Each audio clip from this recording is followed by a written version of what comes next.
Kuna dhambi ambazo watu huzichukulia kwa wepesi, wakidhani zinasimama kwa mtu aliyefanya. Lakini Biblia inaonyesha wazi kuwa kuna dhambi ambazo hazisimami kwa mtu mmoja, bali huacha alama kwa maisha yake yeye mwenyewe, kwa nyumba yake. Kuna zingine tuliona ziliacha kwa taifa, kwa kanisa, hata kwa jamii fulani. Ni dhambi ambazo Mungu hazipiti kimya, kwa sababu zinagusa wakati mwingine uhai wa mwanadamu, haki, kilio cha waliodhulumiwa. Ndio maana matokeo yake huonekana si leo tu, bali hata kesho, na yanaweza yakagusa familia, jamii, hata ukoo mzima. Leo tunaangalia dhambi 3 nzito sana ambazo Biblia imeonyesha wazi kuwa matokeo yake yanaweza kufuata mtu aliyefanya, yeye mwenyewe, au kugusa hata watoto wake. Si kwa sababu watoto wake wana hatia, bali kwa sababu dhambi hizo huacha majeraha ya kina, huacha alama katika familia, hugusa baraka za familia au hatima ya maisha ya familia. Mara nyingi watu hujiuliza, kwa nini wanapitia mateso yasiyoeleweka? Kwa nini wapitia mateso yasiyoelezeka? Kwa nini familia inavunjika? Au kwa nini jitihada hazizai matunda? Wakisahau kuwa kuna dhambi ambazo hazimaliziki kwa kuzipuuza tu mpaka toba ya kina imefanyika. Dhambi hizi 3 ambazo leo tutazizungumza zimebeba ujumbe wa onyo na ujumbe wa toba, ambapo ukifuatilia kwa umakini unaweza kuomba na Mungu wa rehema akakusamehe ikiwa kuna sehemu uliingia bila wewe mwenyewe kujua. Nikuombe tu ungana nami mwanzo mpaka mwisho bila kupoteza hata pointi moja, maana somo hili ni la muhimu sana kwako wewe, ni la muhimu sana kwa familia yako. Huenda ikawa kuna kitu Mungu anatamani kwa siku ya leo uweze kujifunza pamoja nami. Lakini pia nikushukuru sana wewe ambaye umesubscribe channel hii, lakini wewe ambaye bado, tafadhali na kuomba ubonyeze hapo alama ya subscribe tunapoendelea na somo hili, ili iendelee kuwa baraka kwa watu wengi, na Mungu wa mbinguni akubariki sana kwa kuendelea kufanya hivyo, kwani unaendelea kusupport kazi ya Hope Rise Ministry ili iendelee kuwafikia watu wengi. Hasa leo tutaangalia hizi dhambi 3 ambazo zinaacha majeraha na hasa pale ambapo bila toba ya kweli. 1, damu ya watu, umwagaji wa damu usio na hatia. Damu ya mwanadamu si kitu cha kuchezea mbele za Mungu. Biblia inasema damu ina sauti, na sauti hiyo hulia ikitafuta haki. Ndio maana mtu anayemwaga damu isiyo na hatia hujikuta akifungua mlango wa laana kwa maisha yake mwenyewe na kwa watoto wake, na hata kwa taifa pia inaweza ikatokea. Tuna mifano katika Biblia na jinsi ambavyo Mungu alivyofanya. Tunamwona Kaini aliyemwaga damu ya ndugu yake Abel kwa wivu. Mara baada ya uuaji, Mungu alisema, sauti ya damu ya ndugu yako inanililia kutoka katika ardhi. Mwanzo sura ile ya 4 fungu la 10. Matokeo yake Kaini alilaaniwa kutoka katika ardhi, ambapo ndipo alipokitegemea kupata chakula. Akawa mtoro na mkimbizi katika maisha yake yote, na maisha yake yalikuwa yamejaa hofu. Dhambi yake haikuisha kwake tu, bali katika kizazi chake. Ukisoma katika Mwanzo sura ya 4 utaona kile ambacho Lameki pia alikifanya. Mtu mwingine ambaye tuna mfano mwingine, tunamuona Daudi. Ingawa alikuwa mtumishi wa Mungu, Daudi aligusa damu ya Uria kwa hila. Mungu alimsamehe, lakini hakufuta matokeo ya dhambi ya umwagaji wa damu. Biblia inasema wazi kwamba upanga hautaondoka kamwe katika nyumba yako, katika Samueli wa pili sura ile ya 10 fungu ni lile, Samueli wa pili sura ile ya 12 fungu la 10. Kuanzia hapo watoto wa Daudi waliuana. Kulikuwa na uasherati, wasi na maumivu makubwa ndani ya familia yake. Hii inatufundisha kuwa msamaha hauondoi matokeo ya dhambi ya umwagaji wa damu, licha ya kwamba wanaweza ukasamehewa. Pia tunamwona mfalme Ahabu aliposhiriki kumuua Nabothi ili wapate shamba lake. Mungu alitangaza hukumu nzito. Katika Wafalme wa kwanza sura ile ya 21 fungu la 21 anasema, nitaondoa uzao wako wote. Ahabu alikufa kwa fedheha na kizazi chake kilifutwa kabisa. Damu ya mtu mmoja ilitosha kuangusha ukoo wa kifalme, familia ya Ahabu.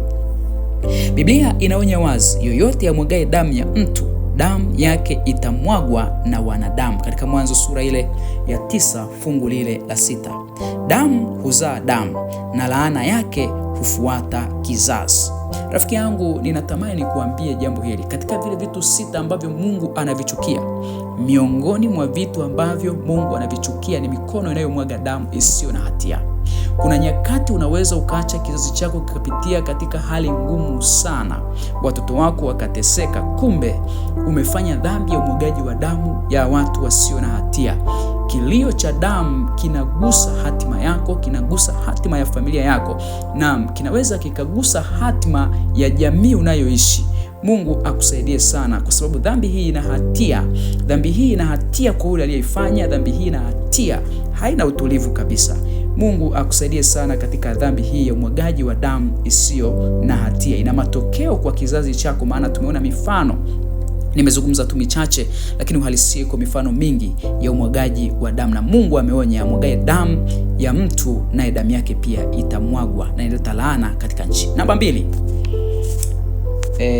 tunazungumzia jasho la watu au kudhulumu mtu haki yake. Jasho linawakilisha kazi, juhudi au uhai wa mtu. Kumdhulumu mtu jasho lake ni sawasawa na kumnyima maisha yake. Biblia inasema mshahara wa mtu una sauti mbele za Mungu. Tunamwona Yakobo aliyedhulumiwa na Labani. Labani alibadilisha mshahara wake mara 10, akimnyang'anya na kumpokonya jasho lake. Yakobo alisema katika Mwanzo sura ya 31 fungu lile la 42 ya kwamba Mungu ameona taabu yangu. Matokeo yake Mungu alichukua mali ya Labani na kumpa Yakobo. Kwa hivyo Labani alipoteza baraka kwa sababu ya kudhulumu. Lakini tena tunamwona Ahabu kwa Nabothi.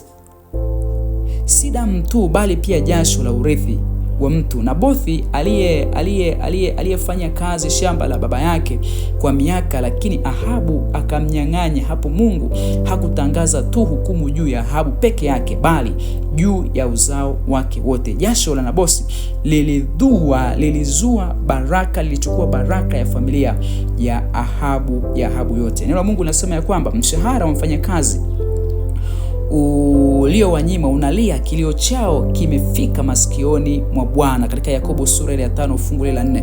Kwa hiyo katika kitu ambacho kinaleta shida ni kuchukua jasho la mtu. Mtu unamfanyisha kazi bure bila kumlipa.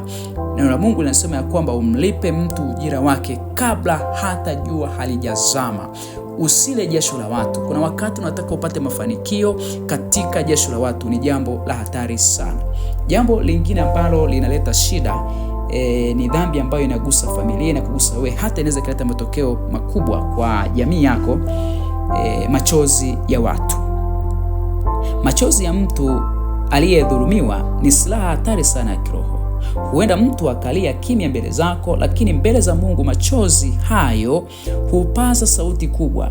Tunamwona Farao aliyewatesa wana wa Israeli kwa miaka mingi. Biblia inasema Mungu alisema, nimesikia kilio chao, katika kile kitabu cha Kutoka sura ya 7. Machozi ya watumwa yalivuka hadi mbinguni, na matokeo yake yakawa mapigo kwa Farao, hata Farao kupoteza wazaliwa wa kwanza katika nchi ile katika ile nchi ya Misri. Pia tunamwona kuhani Eli. Hakuwatesa watu moja kwa moja, lakini alifumbia macho wanawake waliofanya alifumbia macho watoto wake ambao walikuwa wakifanya matukio makubwa katika eneo la hekaluni. Mungu akasema, sitakuwa na mzee katika nyumba yako, katika Samueli yule ya kwanza mstari ule wa 2 na fungu lile la 31. Wana wa Eli walikufa siku moja vitani na kizazi chake kikakatiliwa mbali sana. Kwa hiyo katika dhambi nyingine ambayo inaleta changamoto ni machozi ya watu. Kuna watu wanapenda kuona watu wakilia, wakiwadhulumu watu wakilia. Neno la Mungu linasema ya kwamba machozi ya watu ni sauti mbele za Mungu, na Mungu anasikia kilio, kama tulivyoona ya kwamba kilio cha watumwa waliokuwepo kule Misri. Mungu alisikia kilio na matokeo yake yalileta shida katika kizazi cha Farao. Leo hii wewe ambaye ni bosi, una watumishi, walipi mishahara, unawanyang'anya watu haki yao, watu wanalia mbele zako. Dhambi hiyo inaweza isilete baraka katika familia yako, si kwako tu, bali dhambi hii inaweza ikaleta shida kwa watoto wako, ikaleta shida kwa taasisi unayoshikilia, inaweza ikaleta shida kwa ukoo wako mzima. Ninakutia moyo rafiki yangu, usikubali watu wakatoa machozi kwa ajili ya kutokuwatendea haki. Usikubali watu wakalia kwa ajili yako. Usikubali watu wakaumia kwa ajili yako, maana Mungu atataka machozi. Damu na jasho na machozi ya watu si jambo dogo mbele za Mungu. Ni dhambi zinazobeba athari za kizazi. Lakini habari njema ni hii: toba ya kweli huleta amani. Damu ya Yesu Kristo ndio inaweza kukutoa hapo. Ukimtegemea Yesu Kristo, omba toba ya kweli. Ikiwa umewafanyia watu wakalia, umemwaga damu isiyo na hatia, damu ya Yesu hushinda mema. Omba toba ya kweli, na bila kuomba toba ya kweli unaweza kujikuta unatembea katika laana hizo. Toba ya kweli kutoka kwa Mungu mwenyewe ndiyo inaweza kuondoa laana hizi ambazo dhambi hizi huleta athari kwako hata kwa familia. Mungu akubariki. Tafadhali usisahau kusubscribe channel hii, na Mungu akubariki sana.